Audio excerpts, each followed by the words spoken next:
हर खबर पर होगी आपकी पकड़। डाउनलोड कीजिए एबीपी लाइव ऐप। अमेरिका की राजधानी वॉशिंगटन इन दिनों चुनाव नतीजों के बाद की आशंकाओं को लेकर कुछ डरा सहमा सा नजर आता है। इस वक्त हम व्हाइट हाउस के करीब हैं और व्हाइट हाउस के आसपास के वॉशिंगटन के इस इलाके के अंदर इमारतों के ऊपर जो कांच लगे हुए हैं, शीशे लगे हुए हैं, उन्हें ढका जा रहा है और इस तरीके के लकड़ी के प्लाईबोर्ड जो हैं वो तमाम सरकारी इमारतों और प्राइवेट जो संस्थान हैं, जो दुकानें हैं, स्टोर्स हैं, उन सब के ऊपर, शीशों के ऊपर इस तरीके से लगाए जा रहे हैं। ये इस समय डिपार्टमेंट ऑफ वेटरन अफेयर्स, जो कि पूर्व सैनिकों संबंधी विभाग है अमेरिकी सरकार का, उसकी इमारत है और उसके ऊपर इस तरीके से यहाँ प्लाईबोर्ड जो है वो लगाया जा रहा है। ये आशंका है इस चीज को लेके कि ब्लैक लाइफ मैटर्स को लेके जो यहाँ प्रदर्शन चल रहे थे, या इसके अलावा राष्ट्रपति ट्रंप के प्रदर्शन के समर्थन में जो प्रदर्शन हुए, इन सारी चीजों को लेकर कहीं प्रदर्शनकारियों के बीच में चुनाव नतीजों के बाद टकराव न हो, इसकी आशंकाओं के मद्देनजर सुरक्षा के इंतजाम किए जा रहे हैं और इन्हीं सुरक्षा इंतजामों के सिलसिले में ही ये लकड़ी के प्लाईबोर्ड जो हैं वो बाकायदा लगाए जा रहे हैं, ताकि जो पब्लिक प्रॉपर्टीज हैं, जो सरकारी इमारतें हैं, जो सरकारी बिल्डिंग्स हैं, उनको कोई नुकसान न हो। इस लिहाज से ये तैयारियां की जा रही हैं। इस तरीके से जो प्लाईबोर्ड्स हैं वो सब जगह पे लगे हुए हैं और ये तमाम बड़ी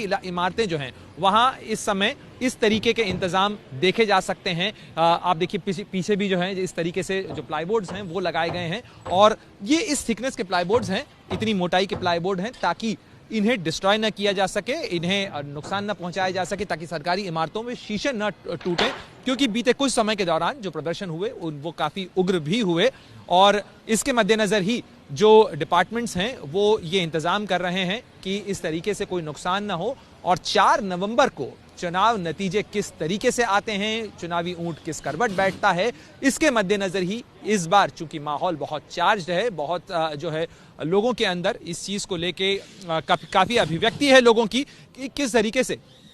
चुनाव नतीजों के बाद क्या राष्ट्रपति डोनाल्ड ट्रंप चुनाव हारते हैं, जीतते हैं, जो बाइडेन की जीत होती है या हार होती है, और उसके बाद किस तरीके से लोग सड़क पर आते हैं, इसके लिए अलग अलग इंतजाम किए गए हैं। इस पूरे इलाके के अंदर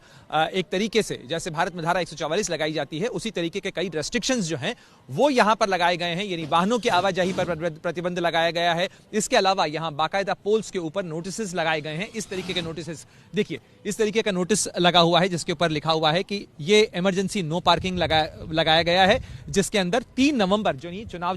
की जो तारीख है, जिस दिन मतदान होना है, उससे लेकर 4 नवंबर तक डे रेस्ट्रिक्टेड ट्यूसडे और वेडनेसडे पे यहां पर यह पाबंदी होगी कि कोई वाहन पार्क नहीं किया जा सकेगा। इसके अलावा फायर आर्म्स को लेकर भी बहुत सारी चिंताएं हैं, यानी असलहा गोला जो बंदूकें हैं उनको लेकर चिंताएं हैं और इसीलिए एक प्रोहिबिटरी ऑर्डर लगाया गया है। बाकायदा पोल्स के ऊपर साइनेज लगाए गए हैं कि इस परिधि के अंदर कोई भी व्यक्ति, सरकारी एजेंसियों के अलावा कोई भी व्यक्ति, कोई प्राइवेट व्यक्ति यहां पर हथियारों के साथ नहीं पहुंच सकता है। तो इस तरीके के इंतजाम किए जा रहे हैं इन आशंकाओं के मद्देनजर कि कहीं चुनाव परिणामों के बाद लोगों का जो गुस्सा है, चुनाव नतीजे किस तरीके से आते हैं, उनको लेके कहीं ऐसा ना हो कि जो प्रदर्शन है वो उग्र हो जाएं और उसके कारण ही सुरक्षा इंतजाम जो हैं वो खतरे में पड़ जाएं। इसी के मद्देनजर ये सारी व्यवस्थाएं की जा रही हैं इस समय अमेरिका की राजधानी वॉशिंगटन में। कैमरामैन संजीव कापड़ी के साथ Pranay Upadhyay, Washington, ABP News. ABP News आपको रखे आगे।